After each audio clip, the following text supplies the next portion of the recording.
Hi there, it's Kaya from kajcyika.crafts, and today I will show you this really cute card that features two ways of embossing. Let's start by this first embossing technique.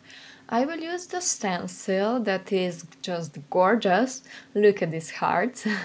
And I will tape it down over a craft piece of cardstock, and I will use my white embossing paste over it. I love how easy it is to use and how little you actually use it. As you can see here, I will make sure that I spread it around really good, and then I will put this back in the jar because you shouldn't be wasting it. It's still good to use, so just put it back in the jar and use it the next time. And look at this, isn't this just gorgeous? I love the dimension that it gives. I will use this Blah Bunny. And this hat is actually from the More Flaky Friends set. As you can see, I am stamping everything twice because I was actually making two cards, but I will only show you one because they are the same. I will use my alcohol markers to color this in, and as you can see, I'm using some Copics and some Spectrum Noir markers because I still don't have a lot of Copics, but I prefer them over the Spectrum Noir. The biggest difference I see is in the tip.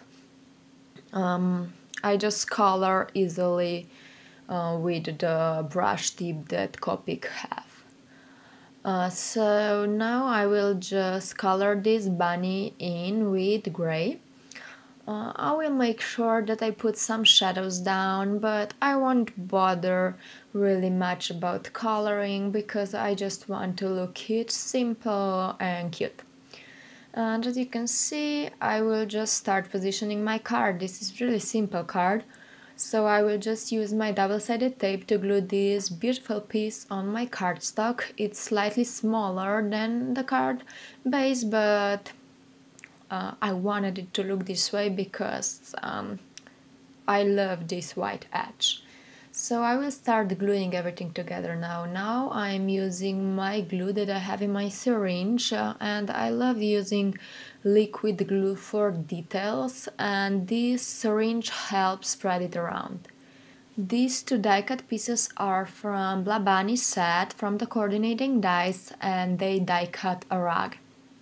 I decided that I will have a white edge once again, and I just use some red pattern paper there.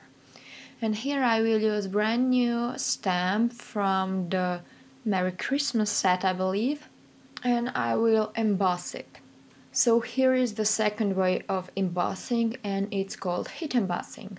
I will use my white embossing powder and I will heat set it with my heat tool, so it will look nice and you can actually see the white and read the white. I love the effect that you can emboss something in white. And now I will just glue down the bunny. I will use my double-sided foam squares and I will put it on the rug. And of course I will also pop up this sentiment. I will use the same squares and I will put it at the top of the card. This will actually finish off the card, and you can see how beautiful and simple it is. Said I use two ways of embossing, and I just love these stencils from Honeybee. You should check it out. Aren't those hearts just gorgeous? Thank you so much for watching and see you next time, guys. Bye bye!